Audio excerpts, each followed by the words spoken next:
세상의 마지막 기차역 낭독 이어나가 보도록 하겠습니다.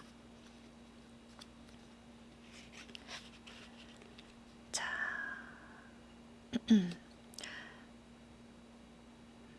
나는 아이를 가질 수 없는 몸이었다.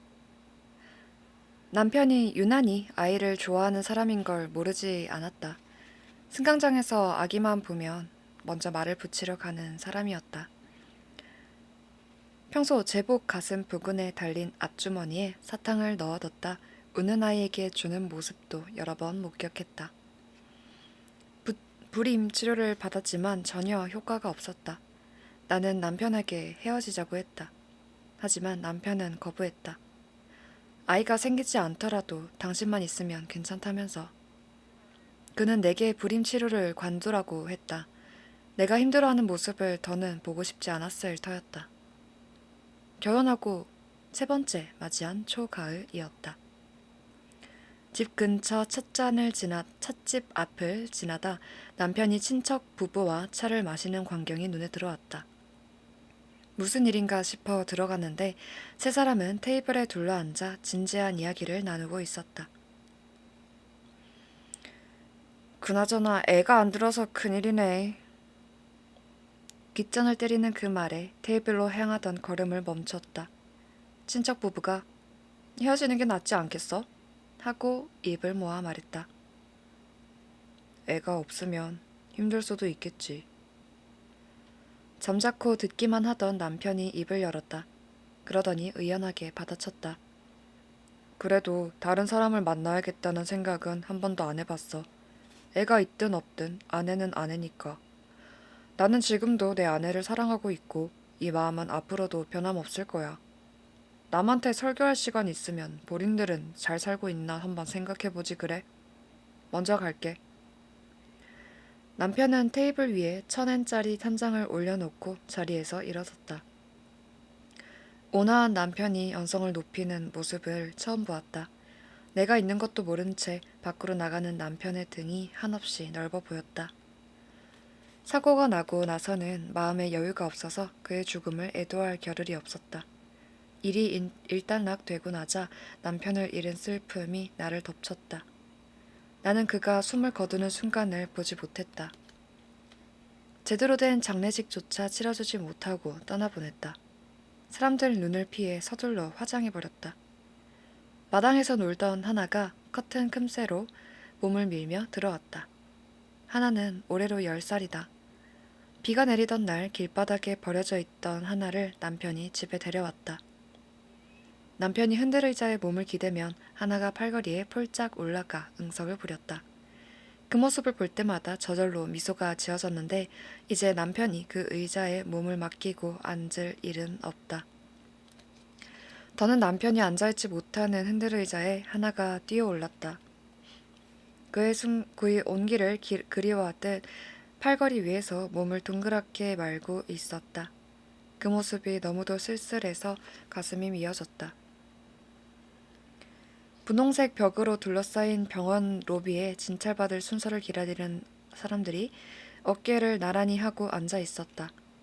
환자의 마음을 편안하게 해주려는 의도인지 잔잔한 오르골 연주가 병원 안을 메웠다. 나는 오다와라성 근처에 있는 멘탈 클리닉을 찾았다. 골든위크가 끝났을 무렵부터 몸에 급격한 변화가 느껴졌다.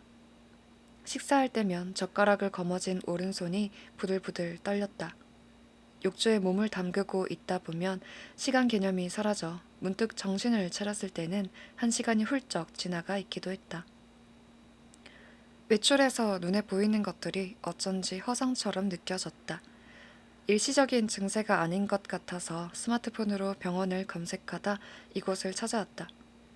정신과와 심료내과뿐 아니라 치매 외래 진료까지 해주는 멘탈 전문 클리닉이다. 기타무라님, 서류 작성하시고 기다려주세요. 로비 소파에 앉아있던 내게 젊은 간호사가 문진표를 내밀었다. 바인더에 끼워진 흰색 종이에 밤에 잠은 잘 자는지, 식사는 하루 3끼를 챙겨 먹는지 등등 30개나 되는 질문이 적혀 있었다. 떨리는 손으로 종이에 기입하고 있노라니 새삼 내 몸의 이상을 확인하는 기분이 들었다. 사고가 나고 나서 밤에 깨지 않고 깊이 잠든 날이 하루도 없다. 몸무게도 10kg 가까이 빠졌다. 오늘 아침에 거울에 비친 내 모습을 보고 깜짝 놀랐다. 흰머리가 늘고 창백하게 야윈 얼굴은 윤기를 찾아볼 수 없었다. 이게 내 얼굴이라고 깨닫기까지 시간이 걸릴 정도였다. 괜찮아. 내가 항상 옆에 있잖아. 안쪽 방에서 진료를 마친 노부부가 로비로 들어왔다. 걱정할 것 없대도 참. 여보, 고마워요. 남편이 표정이 어두운 아내의 팔을 꽉 잡고 부축했다. 내가 아플 때마다 어깨를 빌려주던 그 사람은 이제 없다.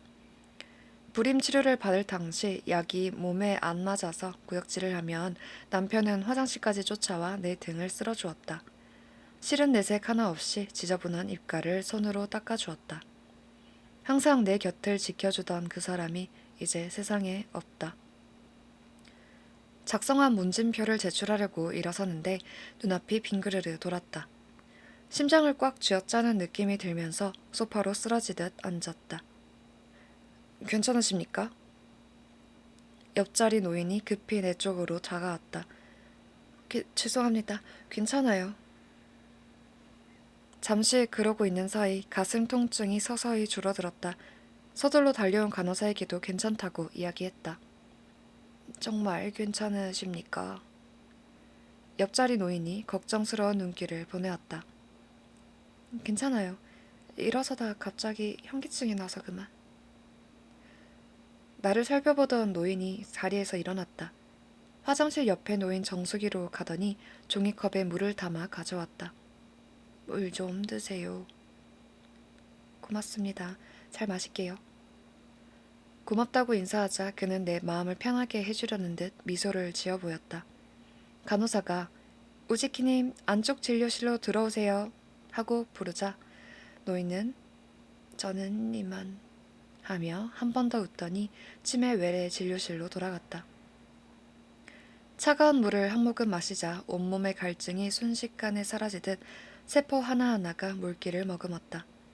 하지만 가슴에 떠다니는 우울한 감정만은 사라지지 않고 그대로 남았다. 거실 옷장 서랍에 남편과 같이 찍은 사진을 넣어둔 앨범이 들어있다. 수줍음이 많던 남편은 사진 찍히는 걸 즐기지 않았다. 그렇지만 나는 매 순간을 카메라에 담았다. 나이가 들어 살아온 시간을 돌아봤을 때 기억을 뒷받침하는 사진이 있으면 좋겠다 싶었다. 지난 날을 담아낸 네모난 추억을 보면 살아갈 용기가 생기지 않을까 했다. 병원에서 약을 받아온 덕분에 밤에는 눈을 좀 붙일 수 있게 되었다. 서랍에서 두꺼운 앨범을 꺼내 비닐 포켓에 쌓인 사진 한 장 한 장 손으로 넘겼다. 홋카이도에 신혼여행 가서 찍은 사진, 하나를 입양하던 날 찍은 사진, 마당에서 바비큐를 하며 찍은 사진. 그러다가 신혼 때 찍은 사진 한 장에 뺨이 살짝 부러졌다. 제복을 입은 남편이 수줍게 경례를 붙이고 있었다. 남편이 도시락을 놓고 갖다 주려고 니시유기와라 역에 갔을 때 찍은 사진이다. 승강장에 사람이 있는데도 경례 연습을 시켰다. 그는 안 된다며 여기서 이러면 어떡하냐며 고개를 절레절레 저었지만 내가 끈질기게 부추기자 마지못해 따라주었다. 앨범 한가운데에 제일 큰 사진을 끼워준 페이지가 있다. 그 페이지에는 결혼기념일에 미나미 카마쿠라에 있는 레스토랑에서 찍은 사진이 들어있다. 그 레스토랑은 식사를 다 할 무렵 서비스로 기념사진을 촬영해준다. 결혼한 이듬해부터 매년 그 레스토랑을 방문하고 거기서 찍은 사진을 앨범에 모으는 것이 습관이 되었다. 작년 결혼기념일 다음 날에 올해 예약도 미리 해두었다. 올해도 어김없이 일주일 뒤인 5월 19일에 24번째 사진을 찍을 예정이었다. 해마다 그 레스토랑에서 코스 요리를 먹으면서 남편에게 했던 말이 있다. 나중에 우리 중 한 사람이 먼저 세상을 떠나더라도 그 다음에는 남은 사람이 혼자 여기로 오기로 해요. 먼저 간 사람을 그리면서 마시는 와인도 나쁘지 않을 것 같아요. 내 말을 들은 남편은 불길한 소리 그만해 라며 얼굴을 찌푸렸다. 그런데 그게 현실이 돼버렸다. 지난주부터 예약을 취소해야 할지 말아야 할지 고민하고 있다. 개인적으로는 혼자서라도 가고 싶다. 내가 좋아하는 레드와인을 마시면 속이 조금은 후련해지지 않을까? 그렇지만 사고 차량 기관사의 아내가 결혼기념일을 특별한 장소에서 보내는 게 용납될까? 좌식 의자에 앉아 생각에 잠겨 있는데 인터폰이 울렸다. 커튼 사이로 얼굴을 내밀고 바깥을 살피자 휠체어에 탄 낯선 여자가 대문 앞에 있었다. 풍기는 분위기를 보니 매스컴에서 온 사람 같지는 않았다. 네. 수상쩍었지만 통화 버튼을 눌렀다. 기타무라 씨 사모님 맞으시죠? 네, 그런데요. 바쁘실 텐데 찾아와서 죄송합니다. 저는 오다와라에서 밥집을 하고 있는 이시다라고 합니다. 돌아가신 기타무라 씨께 생전에 신세를 많이 져서 사모님을 찾아뵙고 인사드리고 싶었습니다. 인터폰 너머에서 들려오는 음성에 상대방을 배려하는 마음이 묻어났다. 입에 올리는 말마다 깊은 조의가 느껴졌다. 나는 천천히 현관문을 열었다. 대문 앞에서 휠체어에 앉은 여자의 얼굴을 보자 의구심이 싹 가셨다. 목소리에 묻어나던 성품이 얼굴에도 그대로 드러났기 때문이다. 다시 소개할게요. 저는 이시다라고 합니다. 사고 때문에 상심이 크실 줄 알면서도 이렇게 찾아왔습니다. 죄송합니다. 내가 다가가 대문을 열자 머리가 허옇게 센 여자가 휠체어에 몸을 일으켜 허리를 깊숙이 숙였다. 그녀는 결례를 무릅쓰고 물어 집을 찾아왔습니다. 하고 말을 덧붙였다. 여기까지 와주셔서 고맙습니다. 안으로 들어오세요. 들어오라고 손짓했지만 이시다 씨는 아니요, 괜찮습니다. 라며 얼굴 앞에서 손을 내저었다. 그러고는 보시다시피 저는 다리가 불편해서요. 라며 운을 띄우며 남편과의 추억을 이야기하기 시작했다. 저는 오다와라 조마의 역을 이용하는데 열차를 탈 때마다 역에 미리 연락해서 도움을 부탁하거든요. 그때마다 기타무라 씨가 도와주셨어요. 직접 운전하실 때는 제가 열차에 오를 때까지 기다렸다가 출발하셨고요. 문제가 생겨서 열차가 지연됐을 때도 재촉하지 않으셨어요. 승객들이 불평해도 끝까지 친절하게 대해주셨습니다. 역 앞에서 제가 오기를 기다렸다가 열차 안까지 휠체어를 밀어주신 적도 있어요.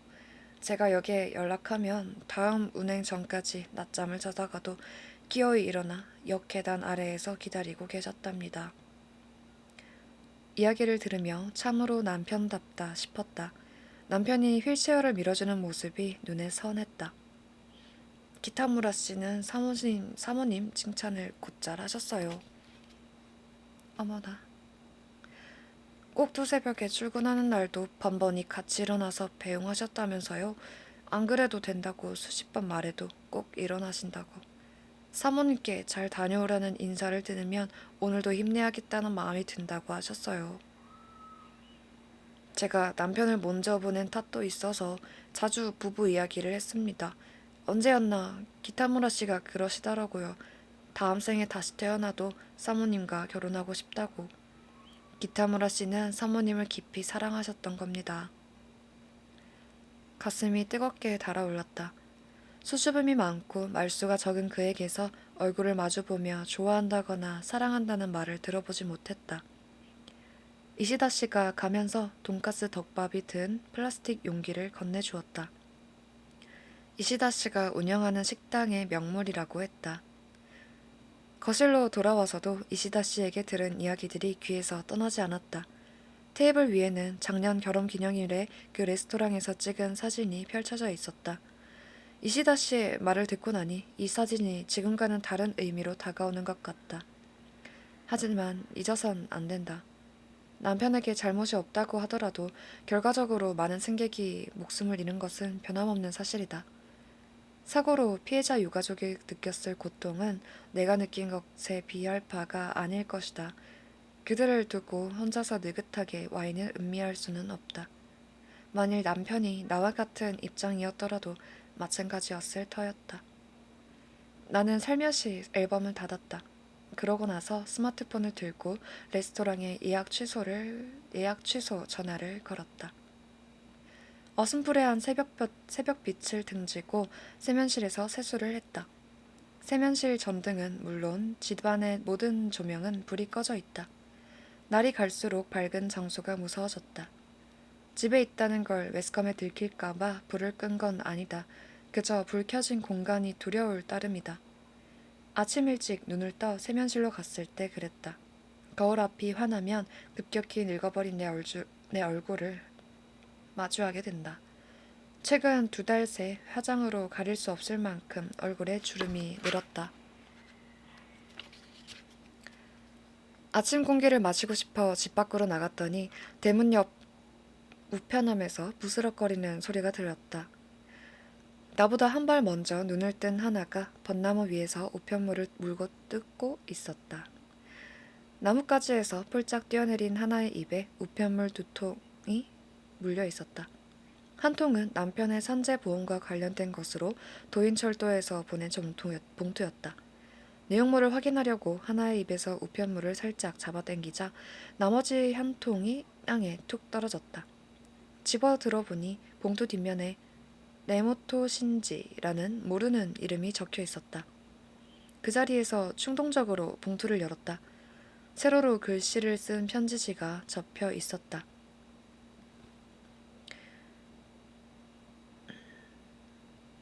기타무라 미사코 씨께. 편지지 맨 오른쪽에 내 이름이 적혀 있었다. 손으로 정성스레 쓴 편지를 위에서 아래로 읽어 내려갔다. 탈선 사고 피해자 유가족이 나에게 보낸 편지였다.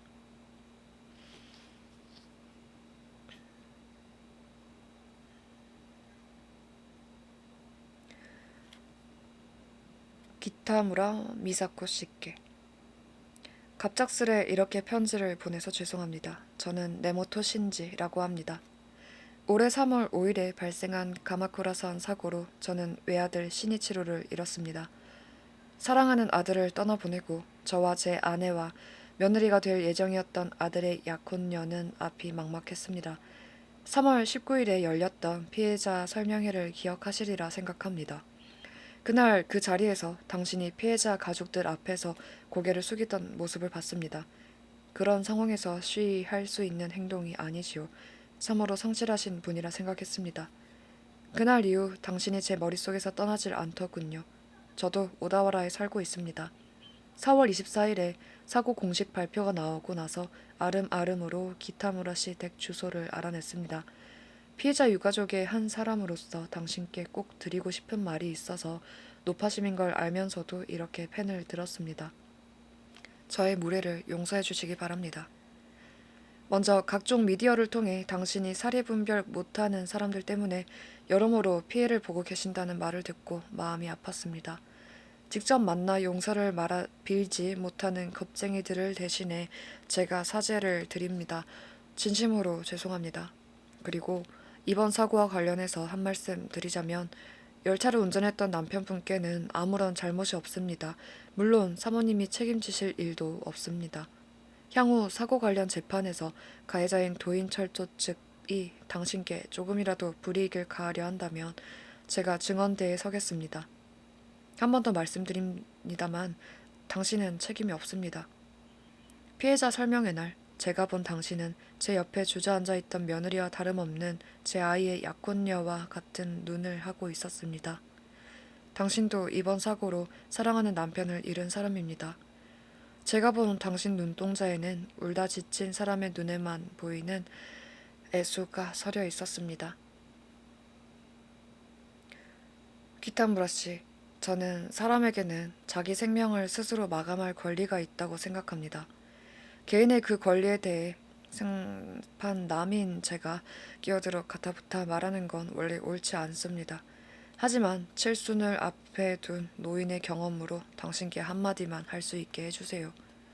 기타무라 씨, 죽으면 안 됩니다. 죽으면 안 돼요. 인생을 살다 보면 굴곡이 많지만 그래도 인생은 끝까지 살아낼 가치가 있다고 저는 믿습니다.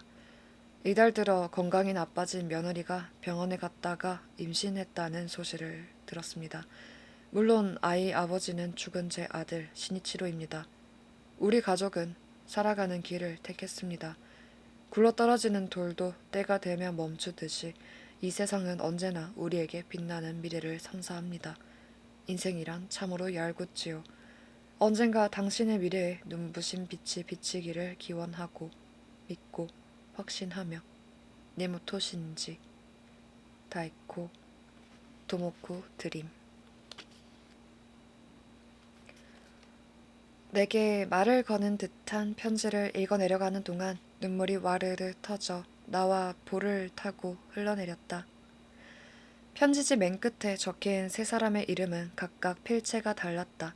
이 편지에 서명을 한 것 같았다. 이 편지는 네모토 신지라는 한 사람이 보낸 편지가 아니다. 분명 그의 아내와 며느리도 읽었을 것이다. 이건 네모토 씨 가족이 내게 보낸 편지나 다름없었다. 책가방을 맨 초등학생들이 벚나무 앞을 지나갔다. 무리 중에서 빨간색 책가방을 맨 여자아이가 대문 앞에 서 있는 내게 방긋 웃어주었다. 아줌마 안녕하세요. 여자아이의 인사가 신호라도 된 듯 뒤에서 걸어오던 아이들이 안녕하세요. 안녕하세요. 하며 내게 미소를 건넸다. 작년 초봄에 이 앞을 지나갔던 아이들이다. 다들 작년보다 키도 더 자라고 표정도 듬직해졌다. 안녕 얘들아. 애써 눈물을 참으려 꾹 다물었던 아랫입술이 부르르 떨렸다. 안녕 얘들아. 안녕 좋은 아침이야. 나는 목소리를 쥐어짰다. 앞날이 창창한 아이들 앞에서 침울한 얼굴을 보일 수야 없지. 발밑에 다가온 하나를 들어올리며 손바닥으로 눈물을 훔쳤다. 선로를 따라 건너라니 텅 빈 승강장이 눈에 들어왔다. 운행이 중단된 선로는 섬뜩할 만치 정적에 휩싸여 있었다. 해가 기울기 시작해서인지 음울한 분위기가 니시우기야마역 일대를 감쌌다. 투명한 셀로판지로 싼 꽃다발을 들고 목적지로 향했다. 사고가 나고 나서 바깥 출입을 거의 하지 않았다. 오랜만에 외출한 탓에 긴장했는지 얼굴이 다소 경직됐다. 선로를 따라 승강장에서 제법 멀리 떨어진 장소까지 왔다. 그곳에는 국화꽃을 중심으로 사람들이 헌화한 꽃다발이 잔뜩 쌓여 있었다. 3월 5일 오전 11시 29분. 이 자리에서 도인철도 급행열차가 탈선했다. 운전을 하던 남편은 즉사했다. 그는 바로 이 자리에서 숨을 거두었다. 아빠, 나 왔어요. 꽃다발을 감싸고 있던 셀로판지를 벗기고 국화꽃을 내려놓았다. 아빠, 늦게 와서 미안해요. 감회가 북받쳐 목이 메었다. 워낙 갑작스레 떠나보려는 바람에 제대로 된 애도와 작별 인사를 하지 못했다.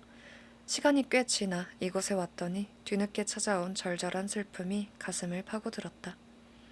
조금 떨어진 곳에서 한 노인이 나처럼 손을 모으고 있었다. 발밑에 꽃다발을 놓고 가만히 눈을 감고 있었다. 천천히 눈을 뜬 노인과 시선이 마주쳤다. 뭉례를 하고 나니 기억의 문이 열리며 그가 누구인지 생각났다. 이전에 멘탈 클리닉에서 나에게 물컵을 건네준 사람이었다. 치매 외래 진료를 보러 온 병원에 온 사람이었는데 이름은 우지키라고 했던 것 같다. 이제 몸은 좀 어떠세요?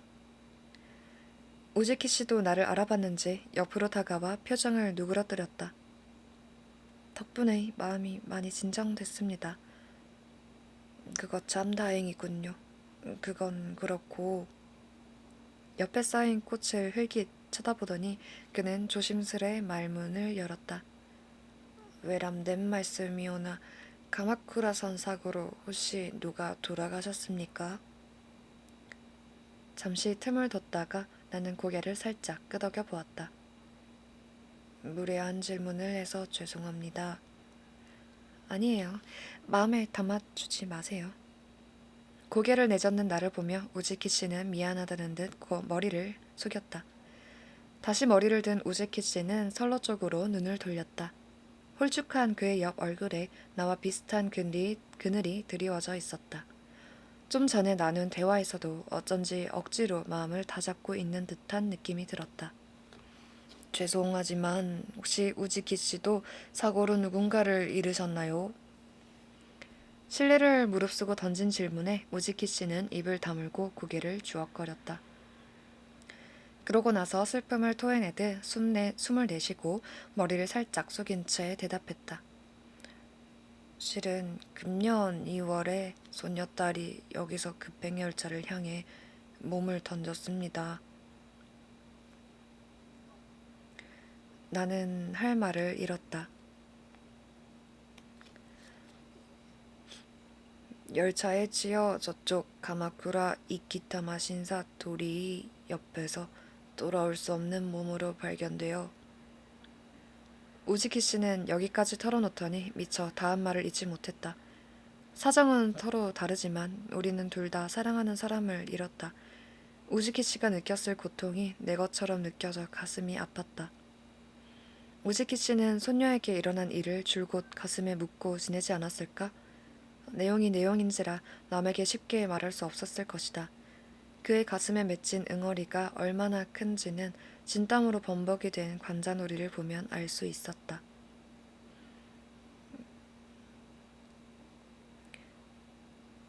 혹시 괜찮으시면 제가 이야기를 들어드릴까요? 나는 우지키 씨의 두 손을 살며시 잡았다. 다른 사람에게 괴로운 속내를 털어놓고 나면 마음이 한결 가벼워진다. 나 역시 아무에게도 사고에 관해 말할 수 없어서 괴로워 죽을 것 같았다. 고맙습니다. 우지키 씨는 내게 감사를 표하듯 굳은 표정을 풀었다. 그리고 하늘을 한번 우러러보고 나서 둑이 터진 양 말을 쏟아냈다. 실은 소녀딸이 학교에서 괴롭힘을 심하게 당했더군요. 그런데 녀석에게는 상의할 사람이 아무도 없었지요. 아이 엄마가 애를 혼자서 키웠거든요. 하는 일이 바빠서 옛날부터 엄마 노릇을 제대로 못했어요. 손녀딸 입장에서는 그런 엄마한테 의논해봤자 소용없다 싶었을 겁니다. 나한테는 하나뿐인 귀한 손녀였습니다. 괴롭힘을 당하던 걸 왜 이 할아비한테 말하지 않았을까? 아니, 그보다 나는 왜 그런 것도 눈치채지 못했을까? 정말 후회 막심입니다. 소녀딸은 기는 세지만 아주 착한 애였어요. 어쩌면 내가 데이케어 센터에 다니기 시작해서 제 딴에는 마음을 쓰느라 말하지 못했을 수도 있겠다 싶습니다. 아이의 방 서랍에서 발견된 유서에는 딱 한마디만 적혀 있었어요. 사람은 아무도 믿을 수 없다. 라고만 짧게. 우지키 씨는 비통한 표정을 지으며 내게서 눈길을 거뒀다. 그러더니 금방 목소리에 힘을 주고 말했다. 그 애가 사람을 좀 더 믿을 수 있었다면 좋았겠지요. 또 만났더라면 좋았을 거예요. 악의와 반대되는 그 모든 걸 덮을 수 있는 사람의 양심을 말이죠. 핏빛처럼 붉은 석양이 온 동네를 뒤덮기 시작했다. 뉘엿뉘엿 깔리던 땅거미를 잡아먹듯이. 나는 치매를 앓고 있습니다. 조만간 기억을 모두 잃게 되겠지요. 하지만 손녔던 만큼은 절대로 잊어버리고 싶지 않아요. 아니, 절대 잊지 않을 겁니다.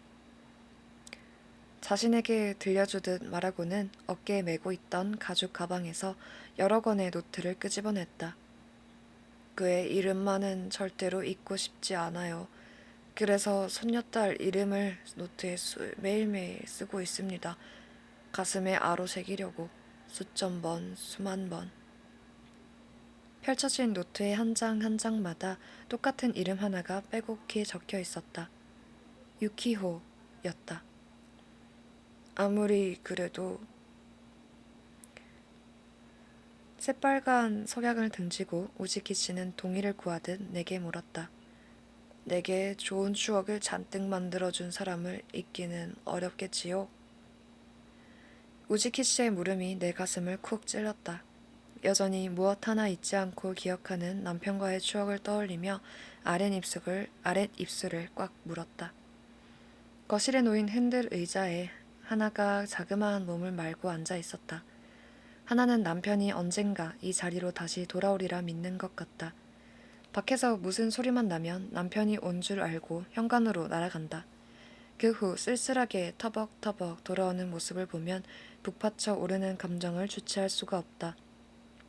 아예 흔들 의자를 갖다 버려야 하나 싶기도 했다. 그러면 남편을 떠올리는 횟수도 줄어들고 하나에게 쓸데없는 기대를 안겨주지 않아도 될 테니까. 하지만 그러지 못했다. 남편이 지금도 이 의자에 몸을 기대고 있는 것만 같아서, 언젠가 호련히 다시 돌아와 여기 앉을 것만 같아서. 볼 때마다 마음은 괴롭지만 나는 이 의자를 버리지 못할 것 같다. 대문 밖에 자동차가 멈춰서는 기척이 났다. 짐칸에서 물건을 내리는 덜거덕덜거덕 금소금이 들려왔다. 실례합니다. 육아와라 공모점에서 왔습니다. 남편이 돌아온 줄 아는지 하나가 흔들의자에서 뛰어내렸다. 현관으로 가는 하나를 안고 거실을 나섰다. 안녕하세요. 이쪽으로 들어오세요.